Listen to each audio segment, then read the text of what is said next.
গল্প কাননে আজকের আয়োজনে আপনাদের জন্য থাকছে হুমায়ূন আহমেদের ছোট গল্প বান। মাঝরাতে বাতাসির ভয়ার্ত গলা শোনা গেল, ও রহমান, ও রহমান। রহমান তার আগেই জেগেছে। সে জবাব দিল না, কান পেতে শুনল।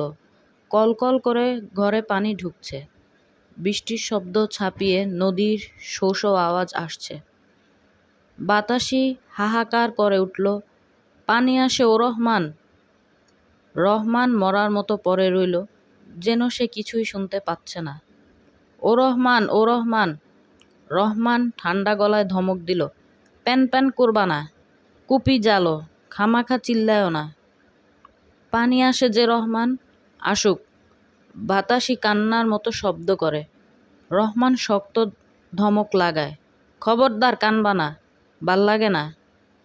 কুপি জ্বালাতে গিয়ে বাতাসির হাত কাঁপে, বুকের মধ্যে ধক ধক শব্দ হয়। কুপি জ্বালানো মুশকিল। দেয়াশলাইয়ের কাঠি বারবার নিভে যায়। কুপির ঘোলাটে আলোয় বাতাসি দেখতে পায় রহমান চুপচাপ বসে আছে চৌকিতে। তাকিয়ে আছে মেঝের দিকে, যেখানে ঘোলাটে পানি ক্রমে ক্রমে বেড়ে উঠছে। বাতাসি চেঁচিয়ে উঠল, পুতিরে ডাক দে রহমান, আবাগির বেটি এখনো ঘুমায়। তুমি চুপ থাকো, খামাখা চিল্লানি। বাতাসি চুপ করে যায়। দরজা খুলতেই হাওয়ার দপ করে কুপি নিভে যায়। সপ সপ শব্দ করে রহমান উঠোনে নেমে পড়ে। ঘুটঘুটটি অন্ধকার চারদিকে। একটানা বৃষ্টি পড়ছে। নদীর পাশে ছড়িয়ে ছিটিয়ে থাকা বাড়িঘরগুলি জেগে উঠছে। দূরে দূরে কুপির আলোর ব্যস্ত নাড়াচাড়া চোখে পড়ে। মাঝে মাঝেই শোনা যাচ্ছে একজন আরেকজনকে গলা ফাটিয়ে ডাকছে, কলিম ভাই, ও কলিম ভাই। একজন ডাকলি সাড়া দিচ্ছে অনেকে। অনেকটা জায়গা জুড়ে হুই হুই শব্দ ছড়িয়ে পড়ছে। অন্ধকারে দাঁড়িয়ে থেকে রহমান হাঁক পারে, কুপি ধরাও গো মা, বেন্দার মতো চাইয়া থাইক্য না। কুপি হাতে বাইরে আসতেই আবার ফস করে কুপি নিভে যায়। রহমান গাল পারে, আরে বেকুব বেটি, বুদ্ধি শুদ্ধি ছটাকটাও নাই। সব সব শব্দ তুলে হাতড়ে হাতড়ে রহমান এগোয়। পানি এর মধ্যেই হাঁটু ছাপিয়ে উঠেছে। গোয়ালঘর অনেকটা নিচুতে। গরু দুটির গলায় দড়ি কেটে দেয়া উচিত। কোনো সারা শব্দ আসছে না। কে জানে কেন এর মধ্যেই ডুবে মরছে নাকি। ঘরের ভেতর পুতি জেগে উঠেছে। পুতি ঘুমোয় তার দাদির সঙ্গে। সেও জেগে উঠে চেঁচাতে শুরু করে, ও দাদি, ও দাদি। পুতি, কি হইছে রে? ও পুতি, কি হইছে? বলল, বান ডাকছে গো দাদি। বুড়ি কানে শুনতে পায় না, সে কিছুই বুঝল না। পুতির ছোট ভাই কাদের আলী নেংটা হয়ে ঘুমিয়েছিল। বহু ডাকাডাকি করেও পুতি তার ঘুম ভাঙতে পারল না। বাইরে থেকে রহমান বলল, মুরগি কয়টা বেবাক মরছে গো মা। গরুর দড়ি কাটছস বাপধন? হ, কাটছি। তয় দেরি করছস কেন? আইতাছি। পুতি ঘরের আঙিনায় এসে দাঁড়ায়। ভয়ে ভয়ে বলে, পানি কদ্দুর ভাইজান? বুক পানি, জব্বর টান। রহমানকে দেখতে পেয়ে বদির দাদি গলা ছেড়ে কেঁদে উঠল। রহমান বিরক্ত হয়ে বলে, কি হইছে? পুতি আমারে গাল পারে রহমান। দুত্তেরই খালি বাজে ঝামেলা। পুতি আমারে হাত দিয়া ঠেলা দিছে। রহমান উত্তর না দিয়ে ঘুমন্ত কাদের আলীর গালে প্রচণ্ড একটা চর কষিয়ে দেয়। হারামজাদা এখনো ঘুমায়, পানিতে সব নিল। বুড়ি ঘ্যান ঘ্যান করে, পুতিরে একটা চর দে। ও রহমান, পুতি আমারে গাইল দিছে। কাদের আলী অবাক হয়ে তাকিয়ে থাকে পানির দিকে, কাঁদতেও ভুলে যায়। রহমানের দাদি ফোকলা মুখে পান চিবোয়। রহমান তার মায়ের দিকে পেছন ফিরে তামাক টানে। অনেকটা রাত পড়ে আছে সামনে। ভোর না হওয়া পর্যন্ত যাওয়া যাবে না কোথাও। কিন্তু পানি যে হারে বাড়ছে, কতক্ষণ চৌকির উপর বসে থাকা যাবে কে জানে। ও রহমান, জাগো নাছো ও রহমান।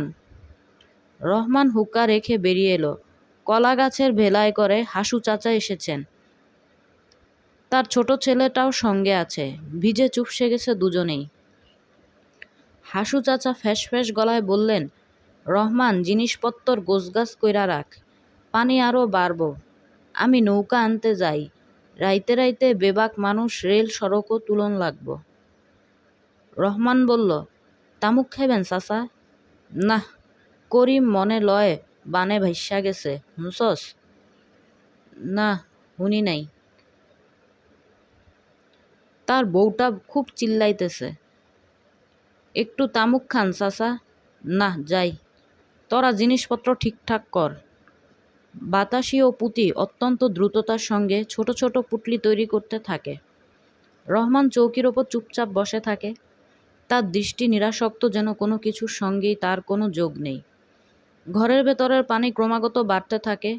পুঁতির চোখে জল টলটল করে। নিচু গলায় বলে, বড় ডর লাগে ভাইজান। ডর লাগনের কিছু নাই, কাম কর। কোমর ছেপিয়ে পানি উঠে আসবার পরই সবাইকে নিয়ে চালে উঠে রহমান। বৃষ্টিও তখন নামে জোরে সোরে। রহমানের দাদি গলা ছেড়ে কাঁদতে বসে।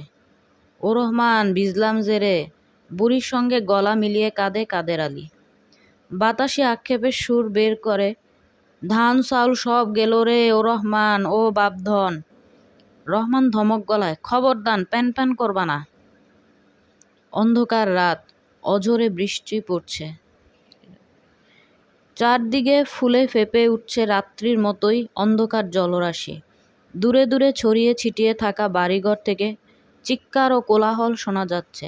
নদীর শোষ আওয়াজের সঙ্গে সে কোলাহল মিশে অদ্ভুত শব্দ হয়। স্রোতের প্রবল টানে রহমানের বহুদিনের পুরনো চালাঘর নড়বড় করে কাঁপে। ভয় পাওয়া গলায় পুতিন ডাকে, ভাইজান, ও ভাইজান। রহমানের দাদি ভাঙা গলায় বলে, ও দাদি, বড় শীত লাগে।